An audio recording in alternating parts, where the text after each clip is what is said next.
we'll get started. I wanted to thank you all so much for coming to the talk, and thank you so much to Gallery 101, Laura. Thank you so much for selecting my work to be in the exhibition. It's great to have my art in Ottawa. I was there in 2018. I was invited by Joy Arcand to paint a mural. So I was there for a couple days. So it was really great to spend some more time there and have like more of my art in Ottawa. I'm coming to you from Vancouver, actually. I am doing a artist residency at the Burrard Arts Foundation. So yeah, I'm here in the studio. So that's where I am. So I'm in the, like to acknowledge that I'm on the ancestral, traditional, and unceded territories of the Squamish, Musqueam, and Tsleil-Waututh nations. I am just gonna share screen right now. Can everyone see that? Okay. I can. Perfect.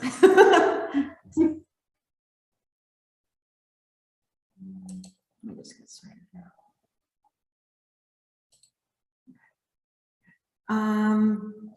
So yeah, I'm just going to go through the show, and I'm going to start off by showing where I'm from. I am a member of Swan River First Nation, which is in northern Alberta. It's about a 3-hour drive north of Edmonton. This is where my mother's family is from.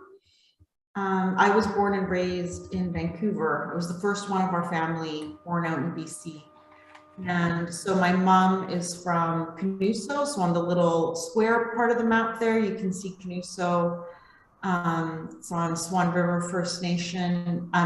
It's Swan River First Nation. It's at Slave Lake area, Treaty 8 territory of Alberta. And so we spend summers there. I've never lived there, but we are there for the summers. Hopefully going back to visit family in July. And my father's family is Métis, originally Red River Métis, and currently they live around the Lac La Biche area and Buffalo Lake Métis settlements in Alberta. So that's where they're from. So I've only ever had to spend one winter out in Alberta, and I'm very grateful my mom moved out to BC. So one of the pieces that I first started making the rabbit fur drums out was called Trap Line, Japan Snares Rabbits. And this was a piece that I finished, I think, in 2019. And I've been making drums since 2009 when I was a master's student at Emily Carr University. I learned how to make deer hide drums there. So I've been making deer hide and elk hide drums for, over 10 years now. And I was painting them and dyeing them. And I was wanting to make a piece that was using rabbit fur. I bought some rabbit fur and I wasn't sure what I was going to do with it, but I really wanted to work with that material because I had always grown up hearing these stories about how my Japan, which means great grandmother in Cree, and my kukum, which means grandmother, how they had a trap line and they used the rabbit fur. They would sell it to people, or they would take the fur and trim moccasins with it. So it was a way for them to earn some extra money. And then of course they used the rabbit meat to feed, all the kids. So I was wanting to make a piece that honored the work that my kukum and my Japan did to take care of their families. It seemed very unusual to me. I couldn't picture my kukum making, like hunting or having like a trap line and working with wild animals, wild meat. Because I'd always known her to live in Edmonton and had this very urban, environment for her. So I just wanted to, honor how she had to take care of 10 kids and how she worked so hard to do that. So this was a series of rabbit fur drums. I started by dyeing them with this really soft color palette, just to, honor the softness and care that they gave for their families. And it was my first time figuring out how to work with this material that was kind of difficult. The rabbit fur is very delicate. It's very hard to stretch across the drum frames, and they're not playable, obviously, because they're very delicate and they can rip easily and the fur comes off and stuff. So they are strictly decorative art pieces. People always think you can play them or that they can touch them, and you can't. They're very delicate. Sorry, they rip quite a lot when you're making them, so I have to figure out how to deal with that when I'm creating these ones. And I originally had thought that this piece was like one and done. I did these rabbit fur drums and I was not gonna make a series again. And then I started, I was invited to be in an art show that was about the theme of blankets. And so for me, with my family's history in the fur trade, as they were working in that, and, I see their names a lot in like the HBC records or in their different records showing that they worked in the fur trade and that they moved across Canada and stuff working. I wanted to make a piece that was about their work in the fur trade. So this was a series done in 2019, and this is called Hbc Trap Line. And this has rabbit fur drums that are made out of the colors of the four stripes on the Hudson Bay blankets: the blue, the yellow, the red, and the green, and then 4 beaver pelts. And so when I was researching it, I had learned that not always, but for a period of time, 4 beaver pelts would equal 1 Hudson's Bay blanket. So that's what they were traded for, and that the Hudson's Bay blankets started to replace the traditional fur blankets that were made. So like hides would be used, or really large furs, but also rabbit furs were used, and they were sewn together to make little blankets. But these rabbit fur blankets started to be replaced by Hudson's Bay blankets. So I was just making a piece that was about that history and about that trade.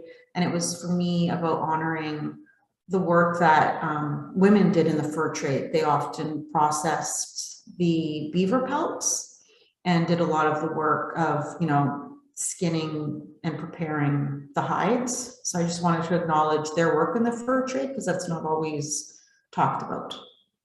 So this is the install at Gallery 101. I've installed it before and the pelts have been on the floor. I tried hanging it up for this one just to keep them safe from ants and everything. I started to think about, didn't want little insects making the beaver pelts their home. So we tried it hanging on the wall this time, which I really liked. It's actually a lot easier to document the work. So thank you to, is it Shelby who documented? Yes, we should thank Shelby List for making all these photos to use in the artist talk. Sorry, yes. Shelby, if you're listening. Yeah. Thank you, Shelby. Shelby Lisk, I think it is. Yes. Thank you. She took some great images, and yeah, so this is how it's installed at Gallery 101 right now. This is the front of Gallery 101. I'm not sure if everyone has been able to stop by and check out the show. So when you walk in, these are the 2 drum sets that greet you as soon as you come in. So this series is called Indian Aunties, NDN Aunties. And I was thinking about how I would honor other people in my family. I originally had come up with 2 series at like pretty much the exact same time. I was originally thinking of my mom, my mom and my birth mom. My birth mom, she had given me to her older sister to raise. So my mom is biologically my aunt. And so I wanted to do a piece that was honoring both of them. And I was thinking, what would I do that wasn't, like, if it wasn't just a rabbit fur series? And I immediately thought of corduroy jackets, 1970s fashions. And then I was thinking about how would I honor like my older sisters who are a lot older than me and also helped raise me, and my aunties and stuff, and just thinking about how I would show them, how they would be reflected in this piece. So for this one, for them specifically, thinking of my aunties and my sisters, I was thinking of like 1990s fashion. So I was thinking of leather fringe, and I was thinking of denim. And so I started to go out and source and find these materials, jean jackets, leather jackets, fringe. My sisters were a big fan of animal prints, you know, that kind of stuff, really glitzy things. And I was thinking about me being a teenager and watching them get ready to like go out with their friends, or even sometimes they were all dressed up for like even bingo or wherever they would go out. And I was just like always seeing them and all their friends at the house, like playing Guns N' Roses and AC/DC, and you know, having fun getting ready. And it was just like a really fun, happy memory for me, just watching them get ready. And, you know, this big group of like, I don't know, 6 to 10 Indigenous, you know, young women getting ready and having fun. And it was just such a positive memory for me that I wanted to show it. And I know that that's not always the way like Indigenous women get represented. So I just wanted this really, really fun piece. So these are some details of it. A denim jacket. My sisters love those and always had little buttons and things on them. So yeah, it was fun sourcing these. For these, I often was thrifting them. I would go thrifting with my son, Ethan, and spend all this time. And it's fun because in that way, like when we first started the thrifting, every time he'd help me find something or he would go with me, he would ask for a Nerf gun. And now he's a little bit older, and so he's asking me for like Nike shirts and stuff. But it's always his little reward for, you know, coming out and helping. And sometimes he finds some of the fringe and stuff. So it's fun bonding time for us. This is another installation shot at Gallery 101. Like I said, just I would see certain pieces and it would strike a memory in me of, you know, that one, the one on the left there is black denim floral. So just certain things that I would remember about that time, and like the neon green and the neon orange that were super big in the 90s. So just it's a piece really based on my own memories.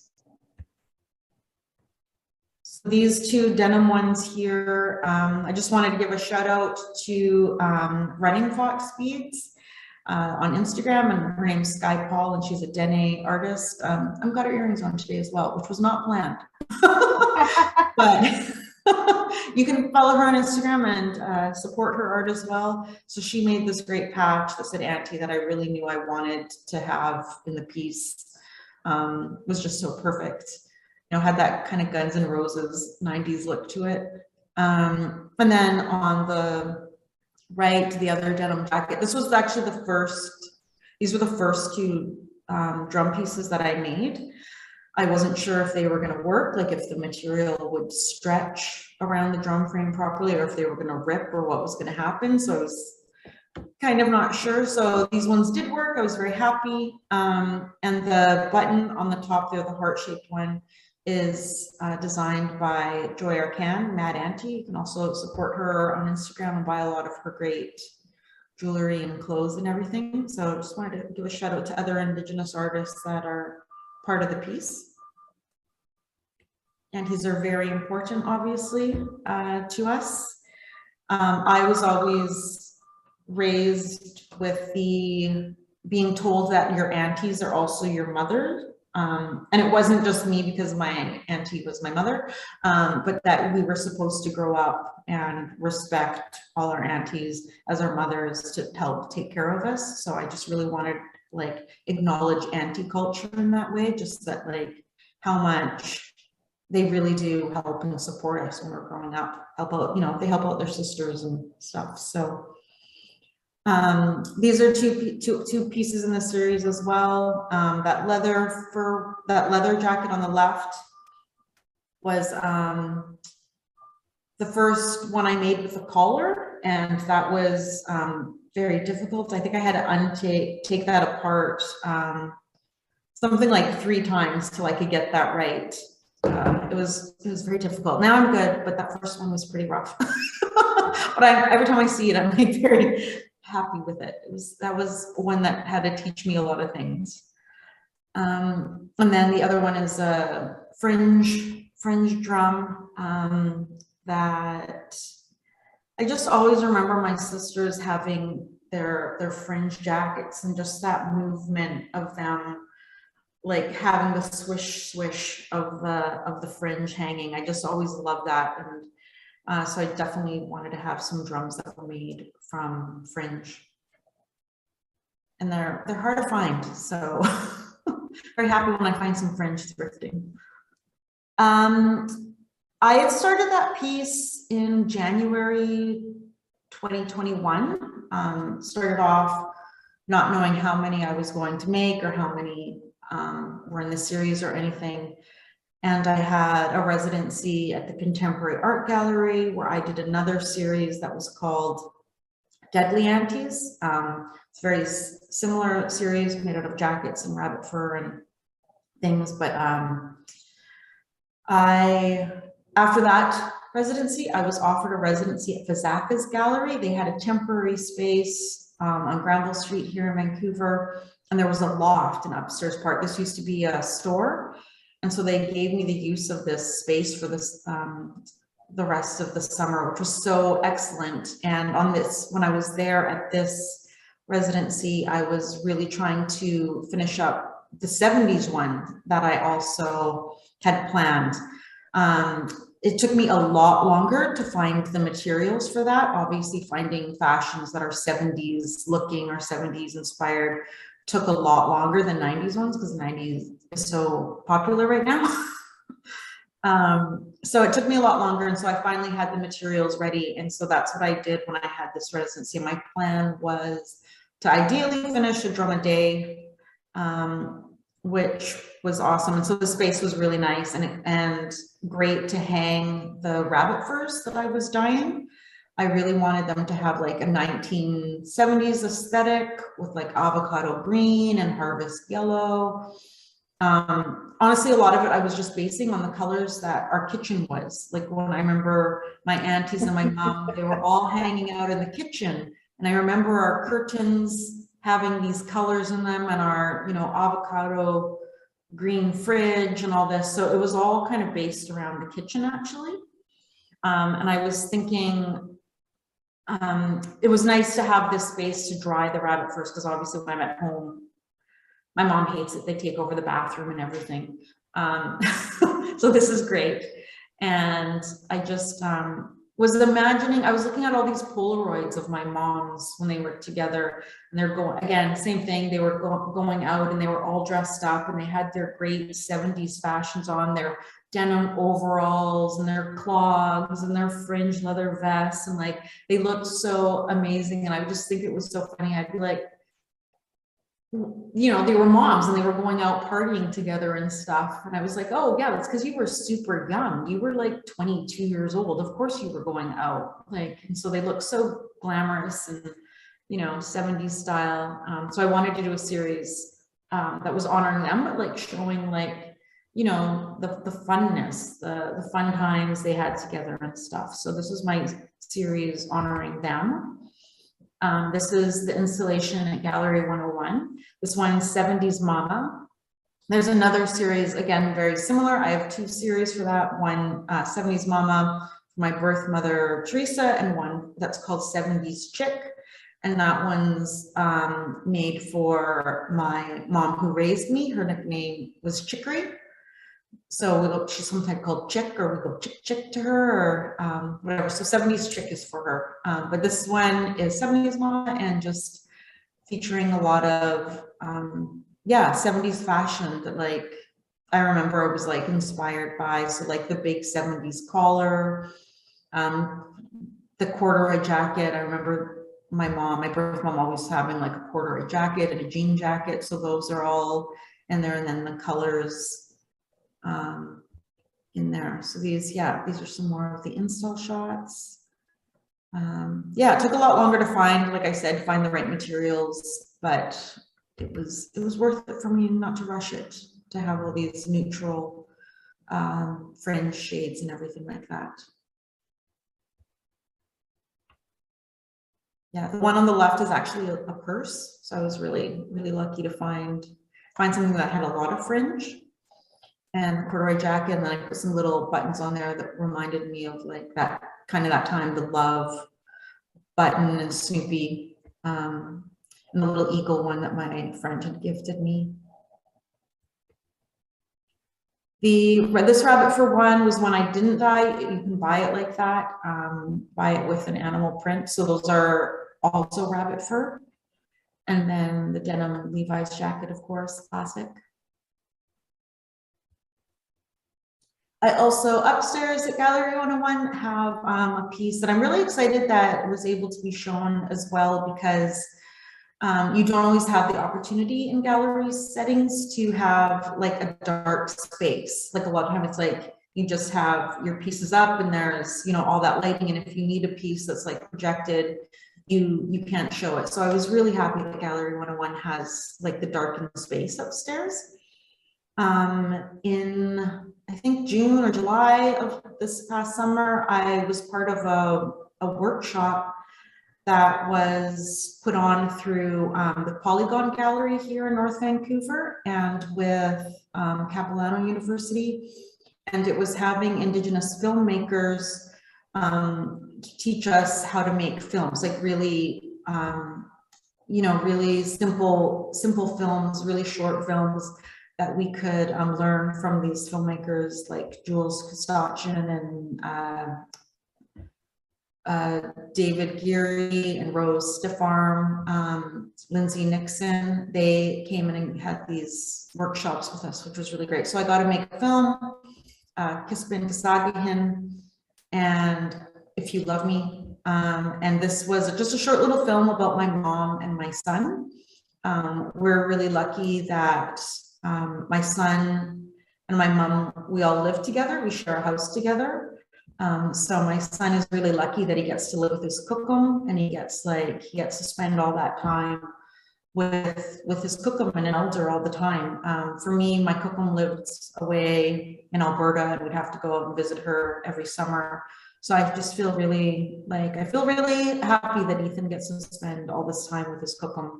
And she has mobility issues, so I'm her live-in caregiver. And so this film was just about also how like Ethan also helps take care of his kukum. And so it's just a short little one where she's making coffee and they're having tea, and he has to help her, like she can't lift up the coffee pot and stuff like that. So just him taking care of her, and then they sit outside for a little bit, and she sings a little verse of a song in Cree. And I just think that just kind of shows, you know, the really special relationship that they have. And just how really they're both very blessed to have each other. They're two little peas in a pod. So it's I think just a really cute little film that I think he's gonna really love when he's older. This is him sitting down watching it at Gallery 101. And yeah, there's a little still of the film there. And these are some other stills from it. Wanted to make sure I got her little moccasins. Hers are just little ones from Walmart because she needs the tread on them. She has to have something there to help her walk. She uses a walker, and in the video you can see her with her walker and her little cup holder holding her coffee, with their independence, and how difficult this was for me to film is not shown in there. Trying to get her and Ethan to repeat lines or do something over again. They did not want to take direction. They were like, I had to bribe them with Slurpees and treats and stuff. So that was a fun part of it, but they did get through it. And I just really wanted to highlight like his Nike Jordans with her little moccasins in there. And so that part of it where she's singing is, it's just focusing on her feet, and she's kind of tapping her feet along a little bit with it.